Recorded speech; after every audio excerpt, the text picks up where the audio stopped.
Ya, terima kasih Anda masih bergabung bersama kami di Power Breakfast. Kini kita masuki segmen Create Up dan kali ini kita akan membahas mengenai sehatkan tanaman pangan lewat startup gitu ya. Ini menjadi sebuah upaya untuk meningkatkan kapasitas produksi dan juga kualitas dari komoditas pangan yang ada di Indonesia. Jadi bisa dideteksi kira-kira kondisi tanaman pangannya sedang dalam kondisi baik atau tidak. Nah, kita akan berbincang bersama dengan Mas Steven Maringka, founder dari Tanam Sehat. Selamat Halo. pagi, Mas Steven. Halo, selamat pagi. Baik, Mas Steven, terima kasih sudah bergabung bersama kami di Create Up ya. Ya, terima kasih juga udah invite saya loh.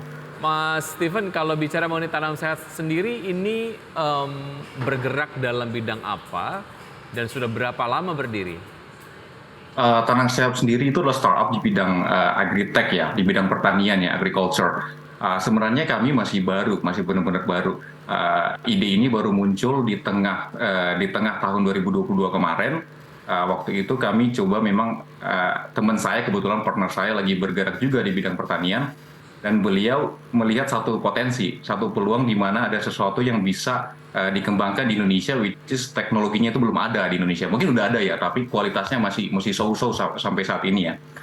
Jadi Oke. akhirnya kita coba mutusin let's try this idea, dan ya kita coba juga untuk masuk ke beberapa event startup, dan ya puji Tuhan di akhir 2022 kemarin Tanam Sehat ini mampu mendapatkan penghargaan ya di Singapura untuk Indonesian Startup Tourism Insight. Dan waktu itu kami berhasil menang sebagai juara 2 ya waktu itu. Boleh Nah tahu ini, jadi boleh diulangi penghargaannya, penghargaan apa, Mas Steven? waktu startup event, pitching event di Singapura, Indonesian Agriculture Startup and Tourism Insight, Wow, itu di 2022 ya? November 2022. Oke, solusi apa sih yang ditawarkan Tanam Sehat ini? Jadi Tanam Sehat itu provide AI untuk membantu petani bisa lebih mudah lagi mendapatkan informasi terkait masalah pada tanamannya. Ya, misalkan ada daun yang rusak, ada tanaman yang rusak. Nah, dengan adanya Tanam Sehat ini, dengan teknologi seperti ini, Tanam Sehat bisa mendeteksi dengan cepat dan memberikan informasi yang akurat. Tanaman ini tentunya melalui daun ya, tinggal difoto, keluar hasilnya, diagnosanya seperti apa, treatmentnya seperti apa, bahkan hama-hama atau penyebab kerusakannya seperti apa, sehingga petani bisa mendapatkan informasi yang lebih akurat, lebih detail, dan dalam waktu yang sangat cepat. Nah, Oke. tentunya setelah itu pun akan ada proposed treatment seperti apa. Misalkan di treatmentnya menggunakan organik atau non-organik, ya kurang lebih seperti itu. Oke, sedetail apa foto yang bisa diambil dengan menggunakan AI ini di Tanam Sehat? Apakah bisa mendeteksi sampai ke misalnya satu batang padi gitu misalnya? Itu bisa sespesifik gitu? Kalau saat ini sebenarnya karena kita masih ada di early stage, kita baru mulai di awal tahun ini ya. Kita pun sebenarnya belum mengembangkan teknologi kita sendiri. Oke. Jadi so far kita masih menggunakan teknologi yang serupa dari perusahaan lain, dari luar, dari India tepatnya. Hmm. Tapi untuk saat ini deteksinya hanya melalui daun saja. Misalkan ada daun yang kering, udah ada kuningnya atau udah bolongnya, nah kita bisa langsung foto itu. Selama hasil fotonya itu bagus, selama hasil fotonya itu benar-benar nggak ada blur atau segala macam, nah hasilnya itu bisa langsung keluar. Apakah ini disebabkan oleh iklim kah, atau dari hama, atau jenis hamanya seperti apa, itu bisa langsung dideteksi. Berarti teknologinya belum terlalu dikembangkan, tetapi memang sudah berkembang, hanya saja masih sama seperti yang ada saat ini, khususnya di luar negeri juga begitu ya. Lantas Iya, kalau iya. tadi meraih penghargaan di Singapura ini karena apa? Sampai mendapatkan, apakah lebih ke idenya atau apa? Startup event kan lebih ke sebenarnya ke orang proposing idea, pitching bisnisnya ini dilihat dari ground bisnisnya. Kemudian bagaimana sih long termnya seperti apa. Jadi mungkin walaupun Tanam Sehat waktu itu masih ideation stage, belum ada produk tech kami sendiri, tapi dari dasar idenya sendiri memang beneficial untuk petani, khususnya untuk small scale farmer ya. Karena yang menjadi kendala saat ini kan petani-petani kecil itu yang faktornya paling besar itu soal capital, soal knowledge, dan juga soal teknologi. Mereka yang nggak punya itu, yang memiliki keterbatasan akses untuk itu. Hmm. Jadi mungkin dari solusinya aja memang sudah cukup beneficial. Makanya dari itu mungkin itu salah satu pertimbangan khusus kenapa Tanam Sehat bisa mendapatkan award itu. Oke, memangnya permasalahan yang tercapture oleh Tanam Sehat ini seperti apa yang dialami oleh para petani? Yang paling sederhana adalah seperti saya mention tadi soal knowledge, lack of knowledge. Jadi banyak petani Indonesia, khususnya petani yang small scale ya, umumnya itu bertani masih menggunakan insting saja dengan atau pengalaman-pengalaman mereka saja gitu. Jadi nggak ada proper knowledge yang support mereka untuk bertani. Misalkan contoh yang paling sederhana, melihat mata angin aja kadang ada yang masih pakai jari. Oh ini lagi ngarahnya ke selatan, ke utara atau gimana gitu, masih benar-benar very regional. Dan kemudian misalkan untuk mendeteksi kita lagi musim apa nih? Lagi musim hujan, kita udah di penghujung tahun nih, bulannya udah ber. Kayaknya kita udah masuk ke musim hujan dan sebaliknya juga gitu.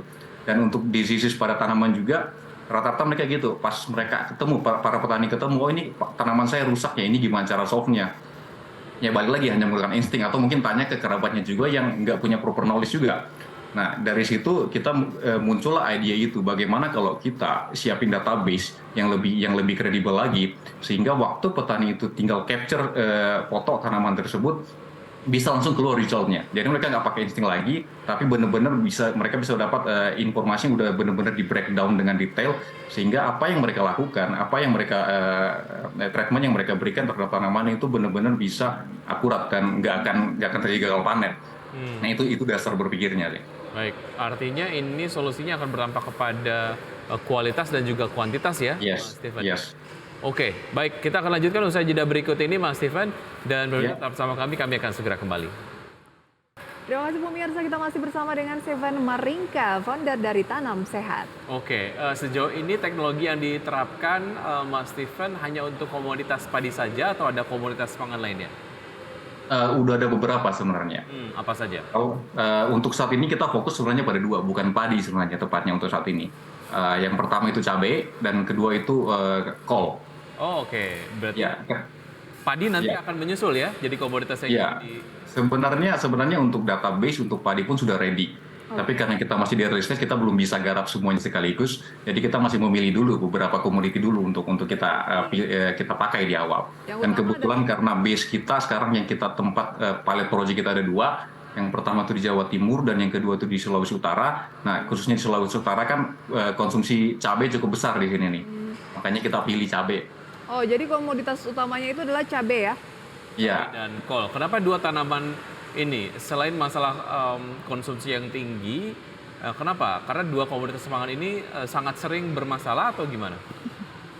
Ya pertama memang ada satu keluhan juga, kebetulan dari salah satu petani cabai juga di daerah Sulawesi Utara.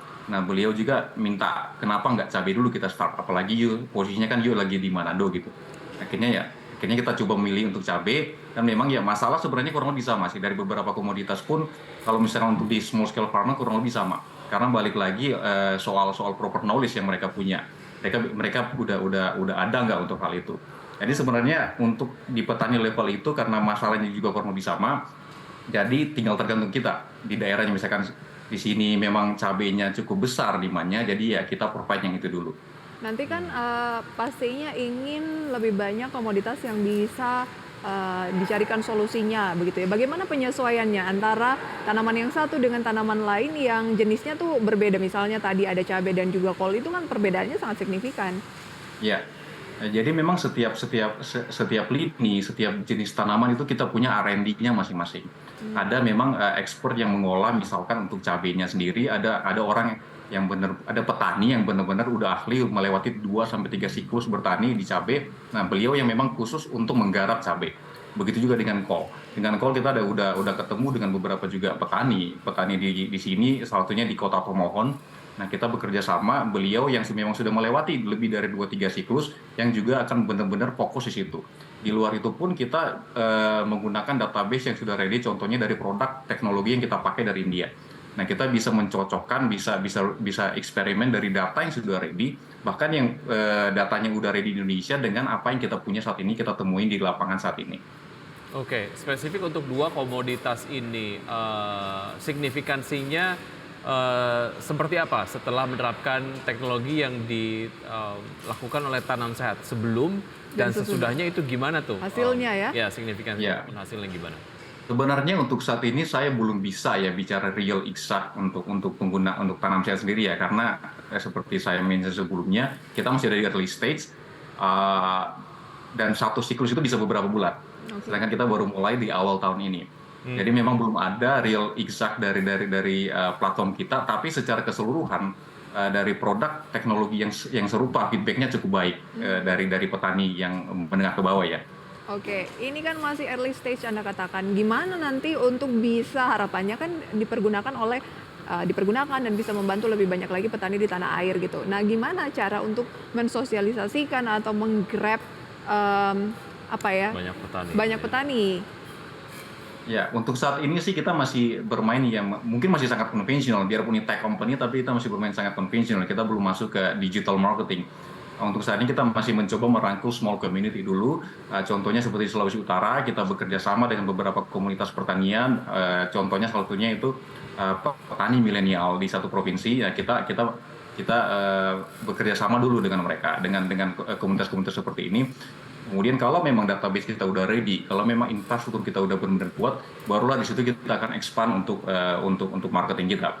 Supaya tentunya bukan hanya di wilayah pilot project kita di Sulawesi Utara dan Jawa Timur, tapi produk ini bisa digunakan oleh seluruh wilayah di Indonesia. Oke, secara kemudahan pengaplikasiannya, seberapa mudah sih Mas Stephen dan seberapa jauh ini kemudian dapat menjadi sebuah teknologi yang semua orang sebetulnya bisa pakai gitu? Ya, ini sebenarnya cukup mudah ya. Ini kayak kita main game aja sebenarnya. Tinggal buka handphonenya, homepage-nya sangat simple. Petani tinggal foto aja, di bawah homepage itu udah ada button fotonya. Tinggal klik itu, tinggal foto, take pictures, langsung resultnya keluar. Seperti yang saya mention tadi soal hamanya seperti apa, sakitnya apa, treatmentnya seperti apa, kemudian rekomendasinya seperti apa. Nah itu langsung provided semuanya. Hanya dalam waktu beberapa detik saja. Nanti akan kita bahas bagaimana sih persaingan, karena sebelumnya juga di segmen Create Up ini kita sudah sempat membahas startup sejenis begitu ya. Kita jeda terlebih dahulu, Mas Stephen. Ya, pemirsa. Tetap bersama kami akan segera kembali. Kita sudah ada di segmen terakhir Create Up dan kami masih berbincang bersama Mas Stephen Maringka, founder dari Tanam Sehat. Oke, berbicara mengenai startup agritech begitu ya, dan tadi Mas Stephen sendiri bilang bahwa teknologinya ini mengikuti yang sudah ada di luar seperti dari India begitu ya. Lantas sebelumnya juga kami sudah sering berbincang dengan startup lain yang kurang lebih seperti itu, misalnya bisa memonitor tingkat bagaimana tanaman itu bisa lebih berkualitas lah. Nah, apa yang dimiliki dari Tanam Sehat agar bisa mungkin bersaing di startup agritech sejenis? Sebenarnya kita punya satu advantage yang kita create di Tanam Sehat sendiri ya. Jadi bukan hanya sekedar kita provide solution dengan AI itu, tapi kita membangun satu supply chain baru untuk petani, which is itu mengintegrasikan beberapa pihak, beberapa stakeholder yang berada di industri ini. Kalau selama ini itu supply chain-nya tuh hanya horizontal aja, dari manufacturer company, retail sampai ke petaninya. Itu benar-benar nggak ada dari petani sampai ke manufacturer-nya pun nggak connected gitu. Nah, dengan revolusi supply chain yang kita buat, nah petani, retailer dan manufacturer company itu bisa terhubung. Jadi mungkin bahasa sederhananya kita jadi kayak marketplace-nya B2B-nya industri pertanian, which is sampai hari ini itu belum ada di Indonesia. Banyak memang agritech yang sudah berjalan, tapi itu mostly itu ada di end business-nya, ada di market end user-nya. Sedangkan yang benar-benar berfokus di business to business-nya itu masih belum ada, masih sangat minim. Nah, itu mungkin salah satu opportunity bagi kita untuk bisa berkembang di tengah berkembangnya agritech di Indonesia ya. Oke, sejauh mana Anda melihat keberlangsungan usaha dari startup berbasis agritech? Karena kalau kita lihat tren pendanaan untuk perusahaan-perusahaan rintisan di berbagai macam sektor fluktuatif lah ya. EduTech kemarin sempat kemudian dijagokan, tapi kemudian banyak hal lah yang mempengaruhi appetite ataupun selera dari venture capital sendiri untuk melakukan founding. Nah, kalau untuk agritech sendiri menurut Anda akan seperti apa ke depan? Sebenarnya sampai saat ini pun agritech porsi yang didapatkan agritech itu masih sangat kecil ya. Mungkin kalau nggak salah masih di bawah 7% dari total seluruh industri startup di Indonesia. Tapi balik lagi, yang saya percaya, bahkan yang tim kami semua percaya bahwa Indonesia ini adalah the biggest agriculture country di Southeast Asia. Dan tentunya masa iya agritech kita akan selalu terkebelakang gitu. Nah ini yang mungkin tetap ingin kita jaga. Kalau misalkan let's say we stop sekarang, dan ternyata agritech itu berkembang 3-4 tahun lagi, ya kerugian kan ada di kita dan ada juga bagi petani. That's why kita masih ingin tetap berfokus di sini karena potensinya masih cukup besar. Agritech negara kita yang fokusnya kita adalah negara agraris, tapi seperti yang tadi di-mention, porsinya pun untuk agritech masih sangat kecil. Jadi memang probabilitas untuk naik agritech di kedepannya itu masih cukup tinggi, masih cukup besar ya. Walaupun let's say misalkan kemarin ada one of the biggest player di agritech Indonesia yang bermasalah ya. Tapi balik lagi itu kan dari internal management. Semua balik lagi bagaimana para founder itu mampu mempertahankan perusahaan yang dibangun. Oke, lantas bagaimana dengan pendanaan? Karena kan sebuah masalah di startup biasanya juga kan karena persoalan pendanaan. Nah, dari mana saja kah pendanaan Tanam Sehat sendiri? Kalau sampai saat ini kita masih ada di preset capital ya, jadi kita masih pakai modal sendiri. Sementara kita expanding market research-nya.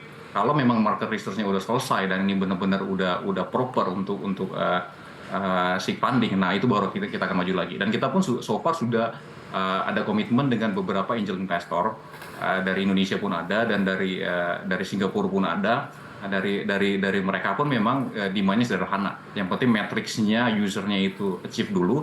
Kalau emang itu udah achieve, baru kita discuss lagi untuk another meeting untuk membahas soal funding gitu. Kalau dari Tanam Sehat sendiri sih hal tersebut udah cukup clear lah sampai saat ini ya. Target untuk memperoleh profit kira-kira di term berapa lama, jangka waktu berapa lama? Mungkin kalau sekarang ya, mungkin sekarang kita ada di paling cepat ya, ada di Q4 tahun ini. Oh, Paling Q4 cepat. tahun ini ya. Oke. Cepat Ya. ya.